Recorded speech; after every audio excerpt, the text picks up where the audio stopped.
My name is Morgan Sullivan, and I'm 32 years old. I never thought I'd be standing in my kitchen at 5 a.m., a note in my trembling hands telling me my husband had sold our home right from under me. Just yesterday, I had emptied my savings account, $15,000 of my inheritance, to save this very house from foreclosure. My coffee mug slipped from my fingers, shattering against the tile floor just like the life I thought I knew. Before I tell you how my world imploded, drop a comment letting me know where you're watching from. And if you haven't already, hit subscribe because trust me, this story of betrayal and how I fought back is one you won't want to miss. I grew up in Millbrook, Pennsylvania, one of those small towns where everyone knows your business before you do. My parents were teachers who instilled in me the values of hard work, responsibility, and the importance of financial stability. Always have a backup plan, my mother would say, slipping $20 bills into a coffee can labeled just in case. Those lessons shaped me into who I became: practical, prepared, dependable Morgan. After graduating with a degree in healthcare administration, I landed a job at Riverside General Hospital. I started in billing but worked my way up to department administrator over 6 years. My colleagues called me the fixer, the person who could solve any problem with enough spreadsheets and determination. My boss once joked that if the hospital ever caught fire, I'd have an evacuation plan complete with color-coded maps before the first alarm sounded. That's how I approached life, methodically, carefully, with plans A through Z at the ready. Then I met Tyler Sullivan at a friend's barbecue in the summer of 2015. He was everything I wasn't: spontaneous, carefree, with a laugh that seemed to come from somewhere I'd never accessed in myself. Tyler worked in pharmaceutical sales, charming doctors the same way he charmed me that day, leaning against a deck railing with stories about the time he went skydiving on a whim or drove to Florida overnight just to see the sunrise on a specific beach. "You plan too much," he told me on our third date, taking my carefully written itinerary for our day trip and tossing it into the glove compartment. The best parts of life are the ones you don't see coming. I married him 8 months later, convinced his spontaneity balanced my caution, his dreams complemented my practicality. For the first few years, that balance worked. We moved into a rental while saving for a house, combining my disciplined saving with his optimistic vision. When we found our craftsman home, 3 bedrooms, original hardwood floors, a bay window in the kitchen where light spilled in every morning, it felt like all our differences had created something perfect. The house needed work. Peeling wallpaper in the hallway, outdated bathroom fixtures, a backyard that was more weeds than garden. But it was ours. I still remember the night after closing, sitting on our empty living room floor, eating takeout and planning all the ways we'd make it our own. Tyler talked about knocking down walls and adding skylights, grand visions that made me laugh and calculate budgets simultaneously. "We'll do it right," I told him. Step by step. That first year in the house was probably the happiest of our marriage. We painted walls on weekends, installed new kitchen cabinets with help from friends, and hosted our first Thanksgiving, where everyone crowded around our mismatched furniture and Tyler toasted to the house that Morgan's spreadsheets built.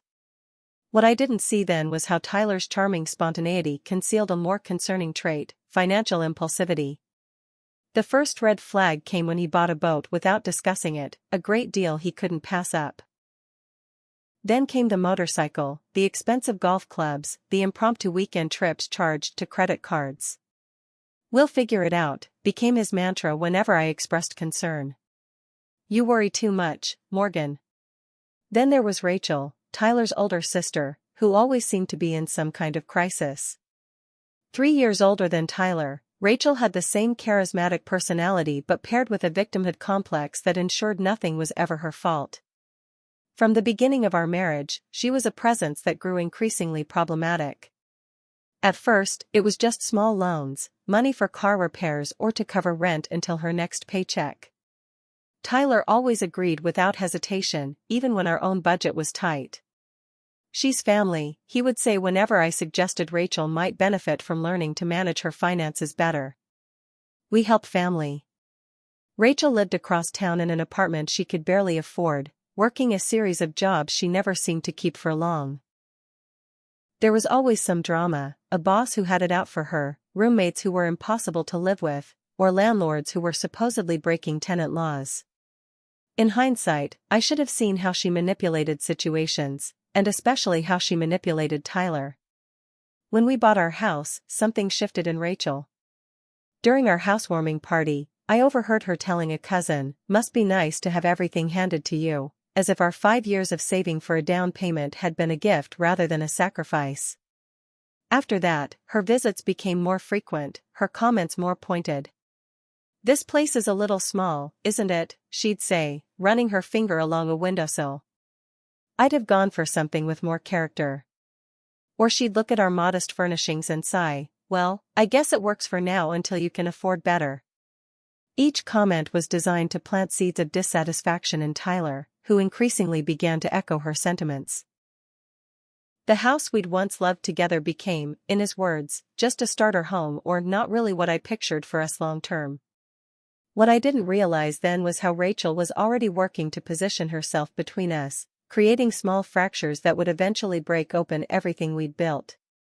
By our 5th year in the house, Rachel was visiting several times a week, often staying for dinner, always pulling Tyler into private conversations that ended abruptly when I entered the room.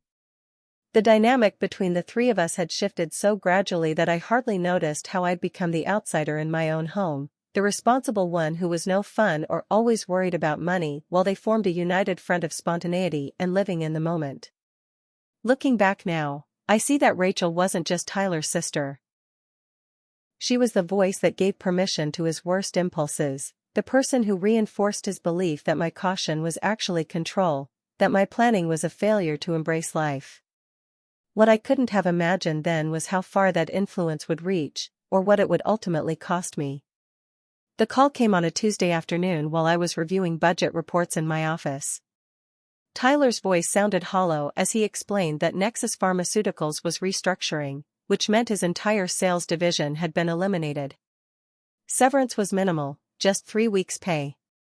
"It'll be fine," he assured me with forced brightness. "I've got connections. Something better will come along in no time." I nodded to myself, already mentally adjusting our budget, calculating how long our emergency fund would last. "We'll figure it out together," I told him. That's what partners do. But weeks turned into months, and Tyler's initial confidence began to wear thin. Each morning, he would dress in a button-down shirt and slacks, as if preparing for interviews that rarely materialized. By afternoon, I'd often find him in sweatpants, scrolling through job listings with increasing frustration. "Everything wants experience I don't have," he complained. "Or they're offering half what I was making." I took on extra shifts at the hospital, working weekends and holidays to keep us afloat. Our emergency fund dwindled as mortgage payments, car loans, and credit card bills continued to arrive with unrelenting regularity. I began prioritizing which bills had to be paid immediately and which could wait, juggling due dates against paychecks in an increasingly complex financial choreography. Meanwhile, Rachel's presence in our lives intensified. One evening, I came home to find her sitting at our kitchen table, surrounded by papers. "Rachel's helping me with some job leads," Tyler explained, quickly gathering the documents. Later that week, I overheard them in heated discussion in our backyard. "You need to consider it," Rachel insisted. "It's not like you owe her." Their voices dropped when they noticed me approaching with iced tea. I pretended not to have heard, but an uneasy feeling settled in my stomach. The real turning point came 3 months into Tyler's unemployment. I arrived home after a 12-hour shift to find moving boxes in our hallway and Rachel directing Tyler as he carried garbage bags full of clothes. "What's going on?" I asked, setting down my purse. "My landlord sold the building," Rachel explained, not quite meeting my eyes. "Everyone has 30 days to vacate." Tyler jumped in before I could respond. "I told Rachel she could stay with us until she finds a new place." "Just temporarily." Temporarily stretched into weeks as Rachel claimed every apartment she viewed was either too expensive or in unsafe neighborhoods. She took over our guest bedroom, filling it with her belongings and creating a permanent presence in what had once been my sanctuary. Worse, she seemed to have no urgency about finding her own place, instead inserting herself further into our daily lives. With Rachel now living under our roof, the financial strain intensified. Our grocery bill doubled, utilities increased, and somehow our Wi-Fi and streaming services needed upgrades to accommodate everyone's needs. I found myself working 16-hour shifts while coming home to dishes in the sink and lights left on in empty rooms. The tension culminated one night over dinner, a meal I had prepared after working since dawn. Rachel was complaining about a potential apartment that was practically a closet for what they're charging, when I finally snapped. Have you considered looking for a better job? Something that would actually cover the cost of living independently? The silence that followed was deafening. Rachel's face flushed as she set down her fork. Not everyone has your privileges, Morgan, she said coldly. Some of us have had setbacks that weren't our fault. Tyler jumped to her defense immediately. Rachel's trying, Morgan. We can't all be perfect like you. I stared at my husband, stunned by the unfairness of his characterization. Perfect? I'm working double shifts to keep this roof over our heads while you two. While we what? Tyler interrupted, his voice rising. While we're not bringing in enough money to meet your standards? The argument escalated, with Rachel sitting smugly as Tyler and I exchanged words we couldn't take back. Later, after Rachel had retreated to the guest room and Tyler was sulking in the garage, I sat alone at the kitchen table, wondering how we had arrived at this point. The next morning, I opened our mailbox to find a letter from American Trust Mortgage. The official notice stated we were 3 months behind on mortgage payments and facing potential foreclosure proceedings. My hand shook as I read the amount due, $15,473 including late fees and penalties. I confronted Tyler that evening, waving the notice in disbelief. How are we 3 months behind? I've been giving you my share of the mortgage payment every month. Tyler couldn't meet my eyes. I had to use some of it for other expenses. The car needed repairs, and then there was that plumbing issue. $15,000 worth of repairs? I demanded. Look, I've got some opportunities coming up, he deflected, the same line he'd been using for months. A guy I know from Nexus is starting his own venture, and he wants me on board. The investment will pay off tenfold. Investment? Tyler, what did you do with our mortgage money? Before he could answer, Rachel appeared in the doorway. He was trying to better your situation, she interjected.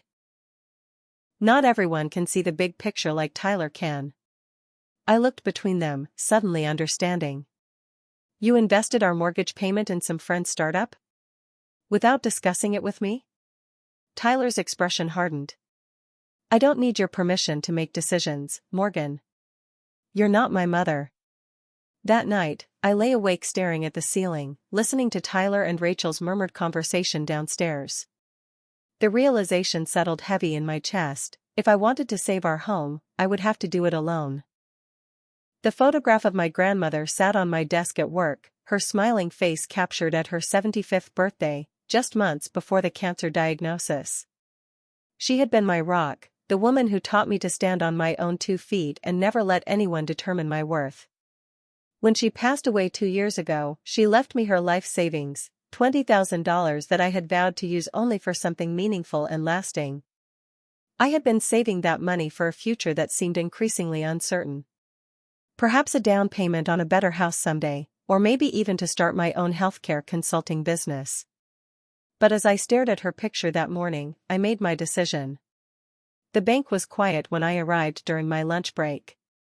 I sat across from the personal banker, a young woman named Alicia who smiled sympathetically as I explained my situation.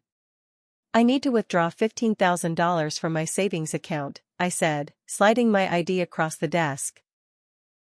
That's almost the entire balance, Alicia noted, typing into her computer. Are you sure you wouldn't prefer a cashier's check? Cash, I insisted. Something told me I needed to handle this transaction as directly as possible. As Alicia counted out the bills, I thought about what this money represented: my grandmother's decades of careful saving, her dream for my future, my own financial safety net vanishing before my eyes. Each $100 bill felt heavy with sacrifice. I hope everything works out, Alicia said as she handed me the envelope. I drove straight to American Trust Mortgage, clutching the envelope like a lifeline. The mortgage officer, Mr. Patel, reviewed our account with furrowed brows. This will bring the account current, he confirmed after processing my payment. But I must advise you, Mrs. Sullivan, that it's unusual for accounts to fall this far behind without communication from the homeowners. It won't happen again, I promised, accepting the receipt that proved our home was safe, at least for now. That evening, I presented the receipt to Tyler, expecting perhaps gratitude or at least relief. What I didn't expect was the flash of something else in his eyes: disappointment. Annoyance? It was gone so quickly I thought I might have imagined it.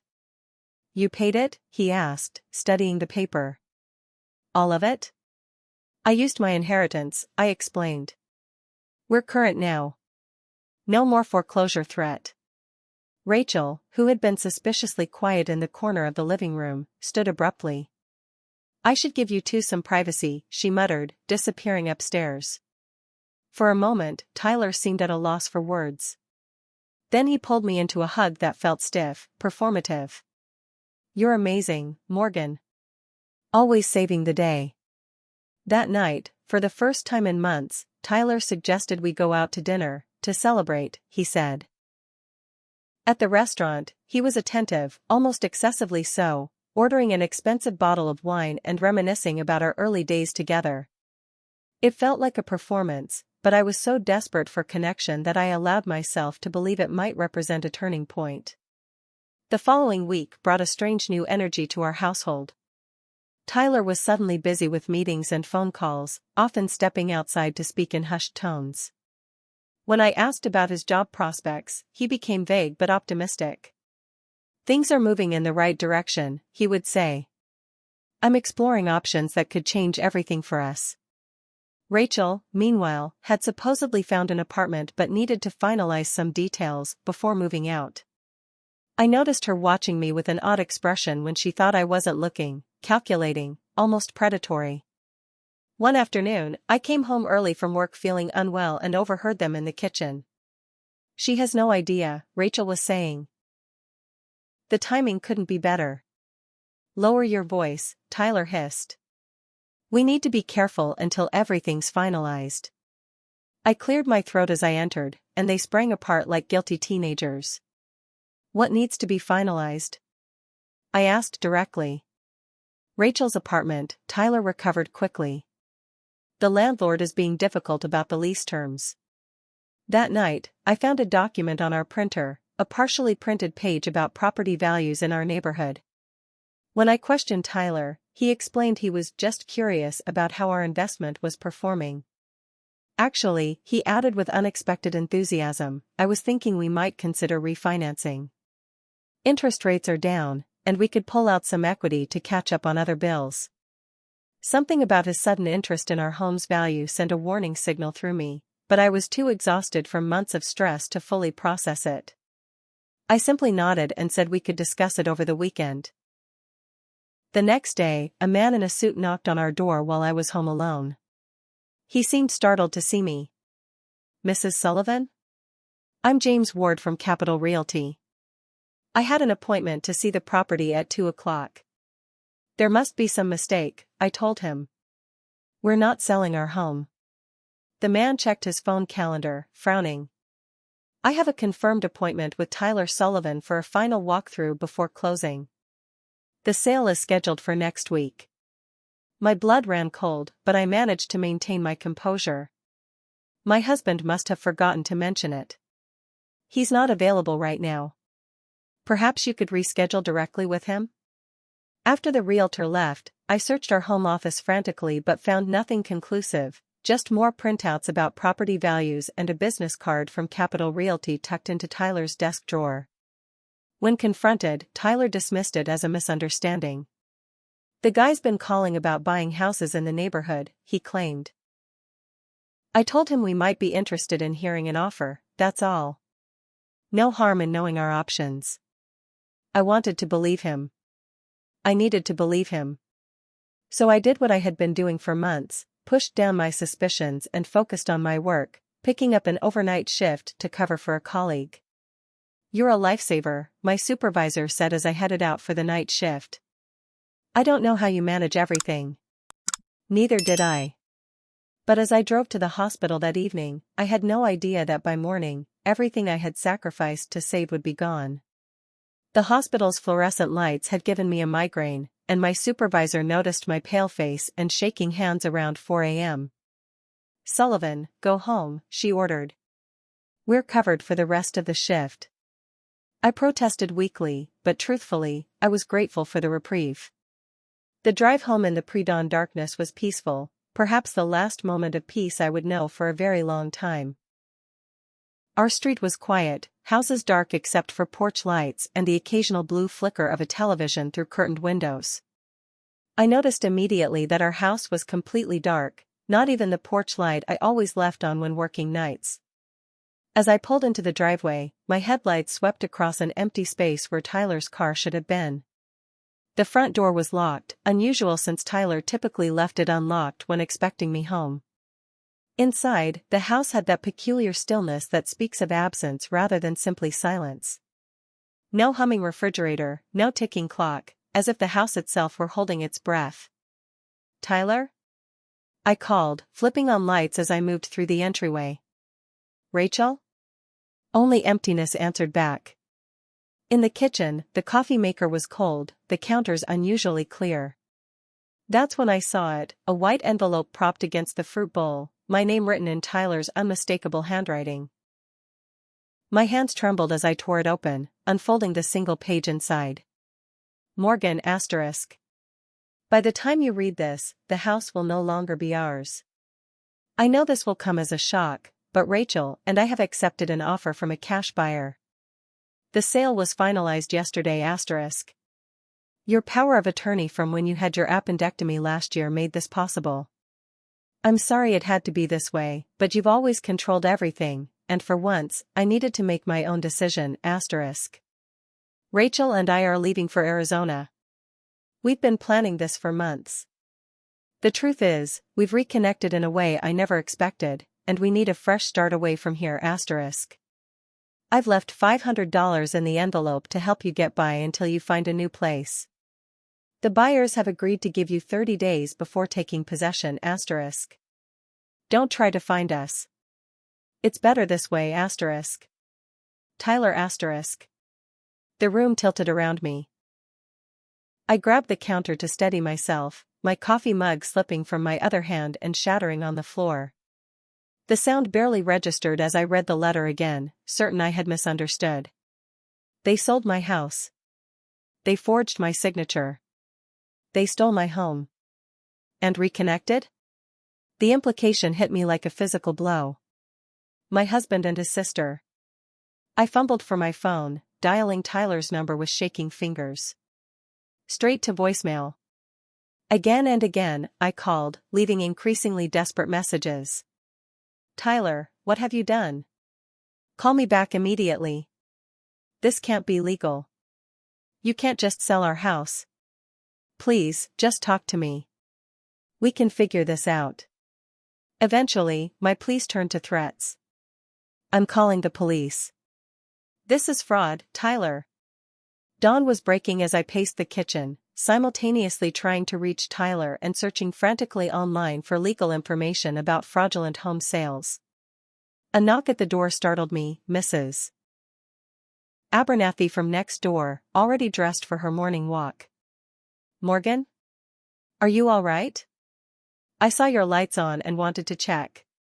Her voice trailed off as she took in my disheveled appearance. "Did you see Tyler yesterday?" I asked, barely keeping my voice steady. "Or a moving truck? Anything unusual?" Mrs. Abernathy's expression shifted to one of pity. "Oh dear, you didn't know? There was a moving truck yesterday afternoon. I assumed you were relocating." Tyler was supervising while some man loaded boxes and furniture. "And Rachel?" I prompted. Mrs. Abernathy hesitated. "She was there. They seemed close. I didn't want to assume anything, but..." The confirmation of my worst fears sent me reeling back into the house, where I finally noticed what had been in front of me all along. The living room was half empty, Tyler's recliner gone, the bookshelves cleared of his collections. Upstairs, his closet stood open and barren, the bathroom stripped of his toiletries. In the guest room, Rachel had left nothing behind but a lingering scent of her perfume and an empty water glass on the nightstand. In our home office, I found the final piece of the puzzle, a crumpled draft of a real estate contract that had fallen behind the desk. The selling price made me gasp, $185,000 for a house worth at least $280,000. They had sold it at a massive discount for a quick, all-cash deal. The same cash that was now funding their escape to Arizona. I collapsed onto the office floor as the full magnitude of the betrayal washed over me. Not only had my husband left me for his sister, but they had stolen my home, the home I had just sacrificed my inheritance to save, selling it for far less than its value to facilitate their escape. As the morning sunlight streamed through the windows of a house that was no longer mine, I curled into myself and finally allowed the tears to come. I had lost everything. My marriage, my home, my savings, and even my fundamental trust in humanity, all in the course of a single night. But somewhere in those hours of grief, as the sun rose higher in the sky, something else began to stir within me. A flicker of determination, a spark of anger that would eventually grow into a blaze of resolve. They had taken everything from me except the one thing they couldn't steal, my will to fight back. I didn't know it yet as I sat surrounded by the ruins of my life, but this moment of absolute devastation would become the foundation upon which I would rebuild something stronger than I had ever imagined possible. By noon, the shock had transformed into frantic action. I found myself sitting across from Ethan Goldstein, a real estate attorney whose office I'd located through a desperate Google search. His expression grew increasingly grave as I explained my situation, occasionally pushing my tangled hair away from my face with hands that wouldn't stop shaking. "Let me understand this correctly," he said, reviewing the crumpled sale documents I'd brought. "Your husband used an old power of attorney to sell your home without your knowledge or consent, and has now fled the state with his sister, with whom he's apparently in a relationship?" Hearing it summarized so clinically made my stomach lurch. Yes. The power of attorney was from my appendectomy last year. It was supposed to be temporary, just while I was in surgery and recovery. Ethan leaned back, tapping his pen against his legal pad. "Did the document have an expiration date?" I don't remember. It was just a standard form the hospital provided." "And do you have a copy?" I shook my head, realizing how little attention I'd paid to what had seemed like a routine medical precaution. "Mrs. Sullivan, I won't sugarcoat this. We're facing a complex legal situation." He outlined the challenges ahead, proving the power of attorney was misused, establishing that Tyler had acted in bad faith, and potentially unwinding a real estate transaction that had already been recorded. "What are my chances?" I asked, gripping my purse so tightly my knuckles turned white. "Honestly? It depends on several factors.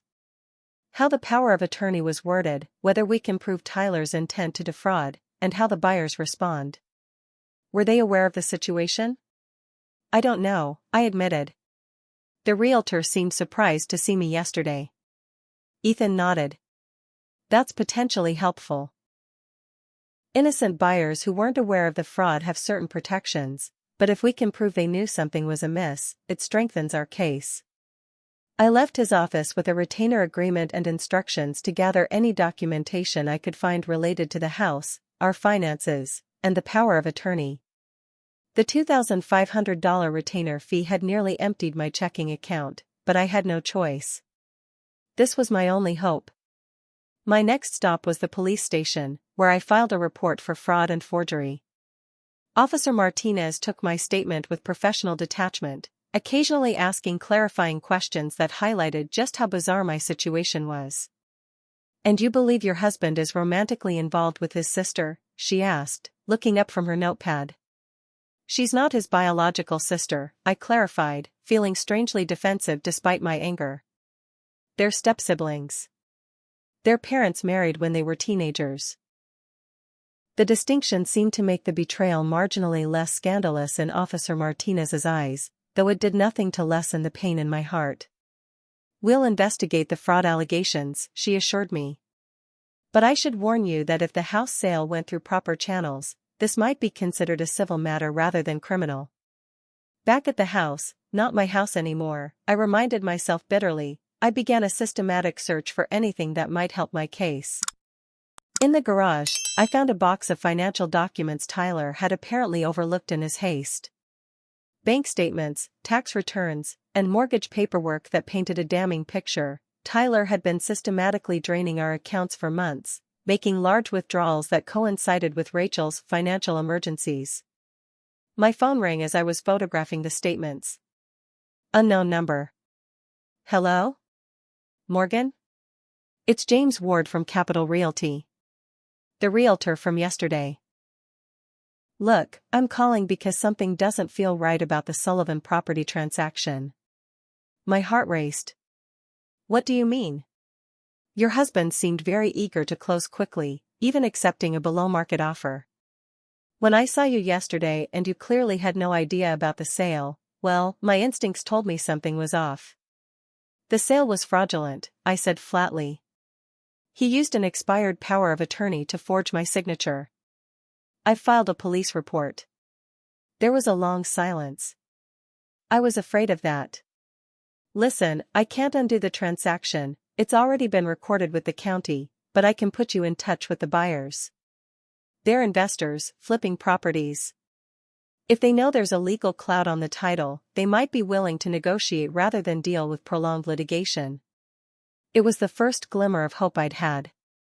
"Thank you. I'd appreciate that." The investors, a husband and wife team named Brad and Jessica Thompson, agreed to meet me that evening. They arrived looking concerned and defensive, clearly unhappy about the possibility their investment was compromised.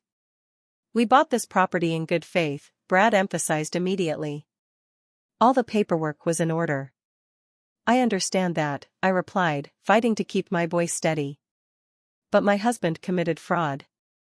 I never agreed to sell our home." Jessica exchanged glances with her husband. "We've already paid the full amount. The funds were wired yesterday morning." "To an account I had no access to," I countered. "An account I didn't even know existed." "That's between you and your husband," Brad said dismissively. "Our contract is valid." "Is it?" I pulled out my phone and showed them the email from my attorney. "My lawyer says otherwise.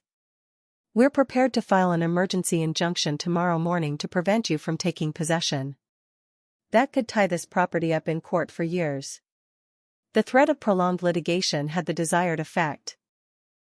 After 2 hours of tense negotiation, the Thompsons agreed to hold off on any renovation plans until my legal challenge was resolved. "But we're not walking away from our investment," Brad warned as they left. "If your lawsuit fails, we'll take possession immediately." It was a small victory, but I knew the real battle was just beginning. That night, alone in the half-empty house, I tried Tyler's phone again. To my shock, he answered on the third ring. "Morgan." His voice was cold, distant. "I told you not to contact me." "How could you do this?" I demanded, tears choking my words. "After everything we've been through, how could you steal our home?" "I just paid off the debt." "That was your choice," he replied with shocking callousness. "You've always made choices for both of us. Deciding where we'd live, how we'd spend our money, when we'd start a family." "That's not true. We made those decisions together." "No, Morgan. You made the decisions, and I went along because it was easier than fighting you. But I'm done living by your rules." "By stealing from me?" I could barely form the words. "By starting a relationship with Rachel?" There was a pause, then a rustling sound. Rachel's voice came on the line. "He's finally happy, Morgan. Something you never managed to accomplish in 8 years of marriage." "You planned this," I whispered, the realization dawning fully. "You both planned this all along." "Not all along," Rachel said, an edge of satisfaction in her voice. But when I moved in and saw how miserable Tyler was under your constant control? Yes, we made plans. And now we're free. Free with my money. My house. Half Tyler's house, Rachel corrected. And the money? Consider it compensation for years of emotional suffocation. The line went dead before I could respond. I sat in the dark kitchen, Tyler's words and Rachel's taunts echoing in my mind. Their revision of our marriage. Casting me as a controlling villain rather than a supportive partner was so far from my reality that it left me questioning everything. Had I been controlling? Had Tyler really been unhappy all along? Was I somehow responsible for pushing him into Rachel's arms? I shook my head violently, refusing to accept their narrative. No amount of marital dissatisfaction justified fraud, theft, and betrayal on this scale. They weren't victims, they were predators who had targeted me systematically, waiting for the perfect moment to strike. And that moment had come when I sacrificed everything to save our home. The irony was almost too painful to bear. 3 days after discovering the betrayal, I hit rock bottom. The bank had frozen our joint accounts after I reported the fraud, but not before Tyler had withdrawn nearly everything. My credit cards were maxed out from his secret spending. The eviction countdown was ticking, with the Thompsons growing increasingly impatient despite our tentative agreement.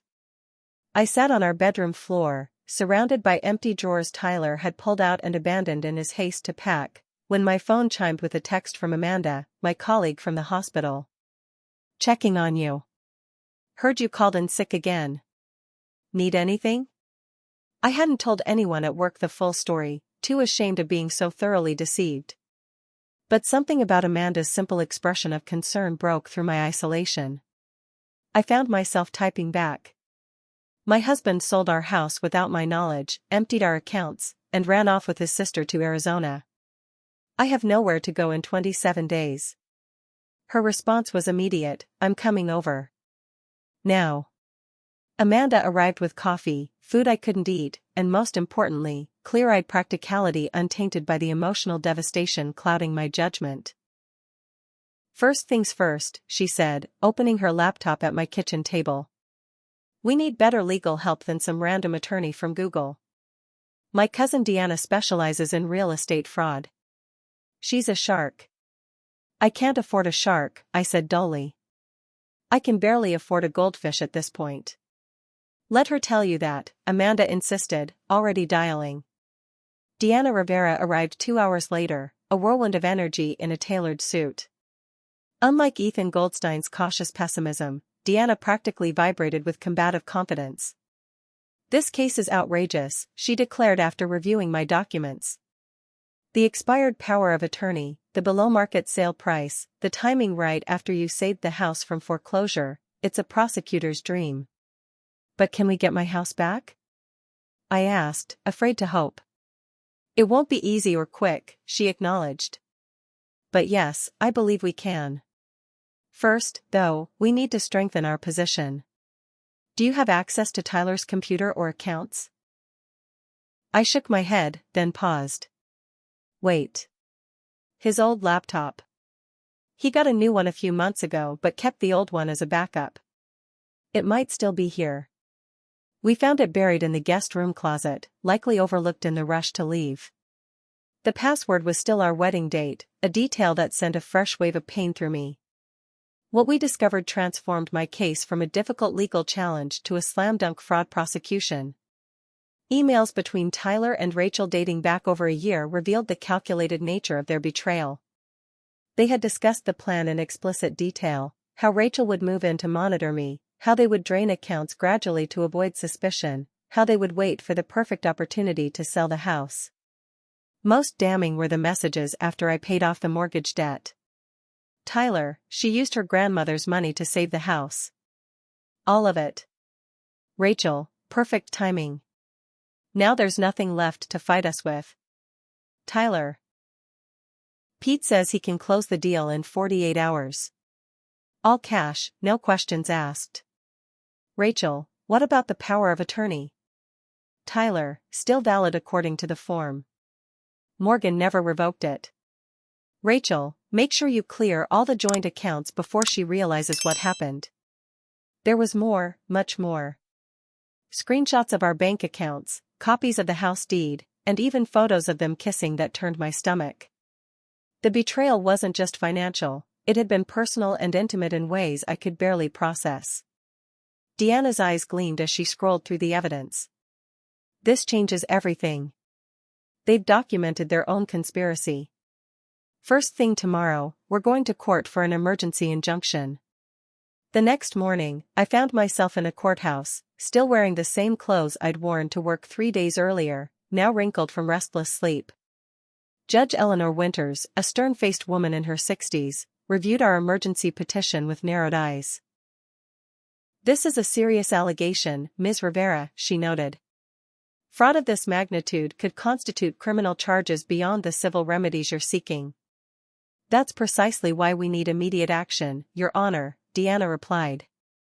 "The defendants have fled the state with the fraudulently obtained proceeds, and innocent third parties are caught in the middle." Brad and Jessica Thompson sat on the other side of the courtroom with their attorney, looking increasingly uncomfortable as Deanna presented the email evidence. Judge Winters didn't take long to decide. "I'm granting a temporary injunction preventing any transfer of ownership or possession of the property at 1847 Maple Avenue for 30 days while this matter is investigated. Mr. and Mrs. Thompson, while I sympathize with your position as potentially innocent purchasers, there is sufficient evidence of fraud to merit further proceedings." It was the first real victory, but only the beginning of a grueling legal battle. The Thompsons, facing the prospect of losing their investment, quickly shifted from adversaries to reluctant allies. "We want our money back," Brad told me bluntly after the hearing. "If helping you find your husband does that, then we'll help." Their real estate connections proved invaluable. Within days, they had tracked down the Arizona property Tyler and Rachel had purchased with my money, a small ranch house outside Phoenix, bought for cash under Rachel's maiden name. Meanwhile, I launched a calculated social media campaign. I created a post detailing the fraud, including redacted copies of the most damning emails and a timeline of events. I was careful to frame it not as a scorned wife seeking revenge, but as a victim of identity theft and real estate fraud warning others. "My story isn't just about betrayal," I wrote. "It's about financial abuse and the frightening ease with which someone you trust can destroy your life. I'm sharing this to warn others and to find justice." The post went viral within hours. Local news picked up the story, then regional outlets. By the end of the week, I had given 3 interviews and received messages from dozens of other fraud victims offering support and resources. The media attention brought unexpected allies. A forensic accountant volunteered to trace the money trail. A private investigator offered to document Tyler and Rachel's whereabouts in Arizona. Even my hospital colleagues rallied around me, creating a rotation to ensure I was never alone during those first harrowing weeks. The most surprising ally emerged through Amanda's persistent networking, State Senator Vivian Chen, who had been championing legislation against real estate fraud after her own mother had been victimized by a similar scheme. "Your case exemplifies exactly why we need stronger protections," Senator Chen told me during a Zoom call arranged by Amanda. "With your permission, I'd like to highlight your situation during committee hearings next month." The mounting public pressure had its intended effect. The county prosecutor's office, initially hesitant to get involved in what they viewed as a domestic dispute, opened a formal investigation into Tyler and Rachel for fraud, forgery, and theft. 6 weeks after that devastating morning when I found Tyler's note, I received a call from Detective Ramirez, the lead investigator on my case. "Mrs. Sullivan, we've located your husband and his sister. Local police in Phoenix are preparing to make an arrest based on our warrant." I sat down, suddenly lightheaded. "They found them?" "Yes. And there's something else you should know. They've been doing this before." "What do you mean?" Rachel Sullivan, or Rachel Winters, as she was known then, was investigated 3 years ago for a similar scheme involving an elderly neighbor's property. Charges were dropped when the victim died, but the pattern is identical. She identifies vulnerable targets, gains their trust, and exploits it for financial gain. And Tyler? Was he involved then too? We're still investigating that connection. But it appears your husband may have been both perpetrator and victim, manipulated by his sister initially, then becoming her willing accomplice. The revelation should have made me feel vindicated. Instead, it left me hollow. The man I had loved, had built a life with, hadn't just betrayed me, he had possibly been targeting me from the beginning. That night, as I sat in what was once our living room, surrounded by half-empty spaces where our shared life had been, I made a decision. This wouldn't be just about reclaiming my house or recovering my money. This would be about reclaiming my power and helping others avoid the same fate. I opened my laptop and began typing a new post, not a victim's plea, but a survivor's manifesto. They thought they had taken everything from me, I wrote. But they didn't take the most important thing, my voice. And I'm going to use it. 6 months later, I stood outside the county courthouse, squinting against the October sunlight. The crisp autumn air carried the scent of fallen leaves and new beginnings as I checked my watch for the 5th time in as many minutes. They're deliberating, Deanna reminded me gently. It could be hours yet. I nodded, unable to articulate the storm of emotions churning inside me. After months of legal battles, expert testimonies, and excruciating public scrutiny, Tyler and Rachel's criminal trial had finally concluded. Now we waited for the jury to decide their fate. The civil case had been resolved weeks earlier with a decisive victory. The fraudulent sale was invalidated, the house returned to my sole ownership, and the Thompsons reimbursed through Tyler and Rachel's seized assets. But today's verdict would determine whether justice would extend beyond restitution to actual punishment. My phone buzzed, Amanda texting from inside the courtroom, jury's coming back. Get in here. The next hour passed in a blur of legal formalities and procedural announcements before the moment of truth arrived. The jury foreman, a retired teacher with kind eyes, stood to deliver the verdict. On the charge of real estate fraud, we find the defendant, Tyler Sullivan, guilty. On the charge of forgery, we find the defendant, Tyler Sullivan, guilty. On the charge of grand theft, we find the defendant, Tyler Sullivan, guilty. The same verdicts followed for Rachel, with additional charges of conspiracy and coercion. As the judge ordered them remanded to custody pending sentencing, Tyler finally looked at me directly for the first time since his arrest. I expected to see hatred or defiance in his eyes. Instead, I saw something that resembled shame, a flicker of recognition of the damage he had caused. Rachel, by contrast, stared straight ahead, her expression unchanged even as deputies led them away. Outside the courthouse, reporters gathered with microphones and cameras, eager for a statement from the woman whose case had sparked state legislation on real estate fraud protection.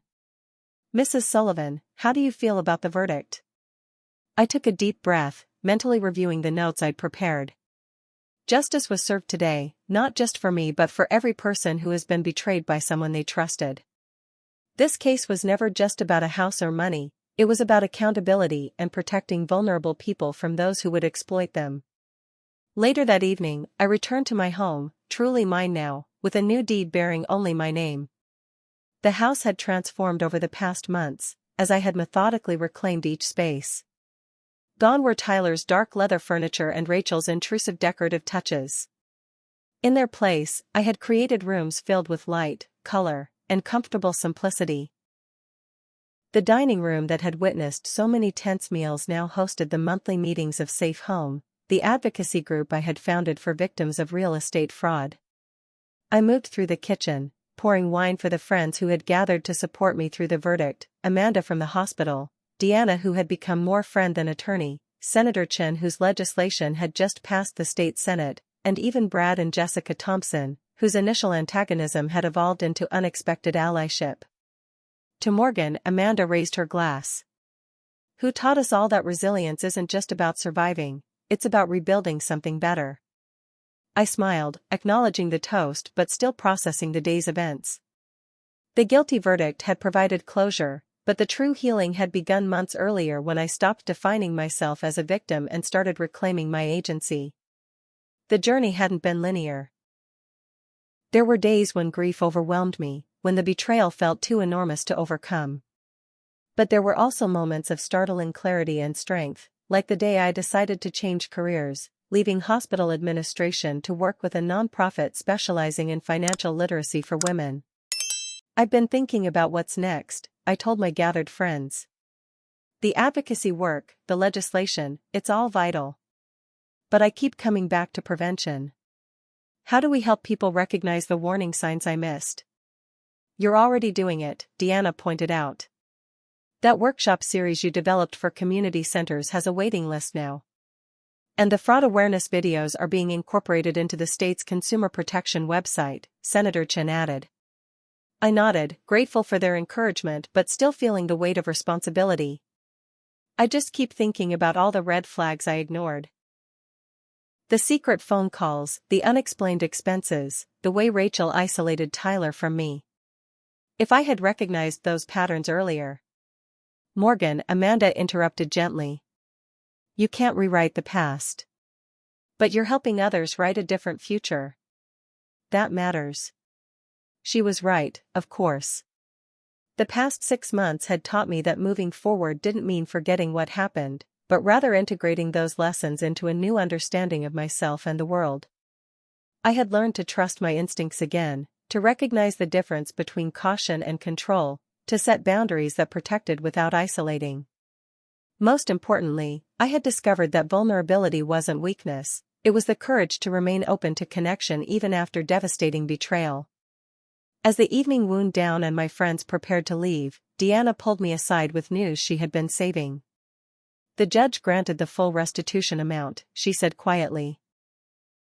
"The money they took from you, plus damages.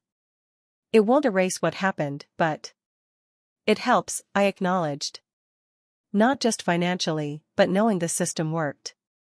After everyone had gone, I stood in my backyard gazing up at the stars.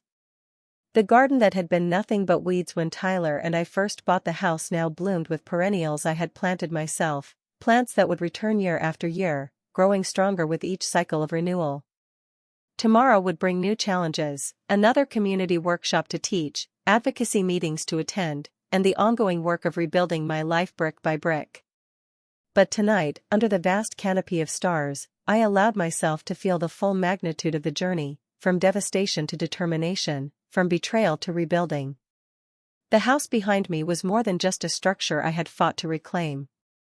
It was a testament to resilience, a physical manifestation of my refusal to be defined by what was taken from me.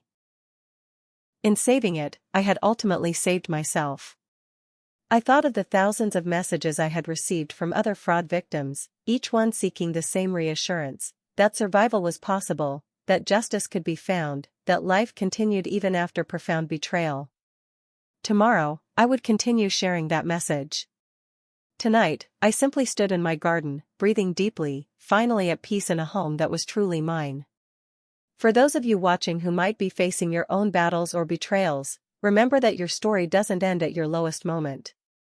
The journey to justice isn't easy or quick, but it's possible when you refuse to give up.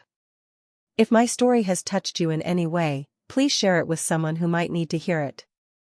Drop a comment below about any warning signs you've recognized in your own relationships, and don't forget to subscribe for more stories of resilience and redemption. Thank you for walking this path with me, and remember, sometimes losing everything is just the beginning of finding yourself.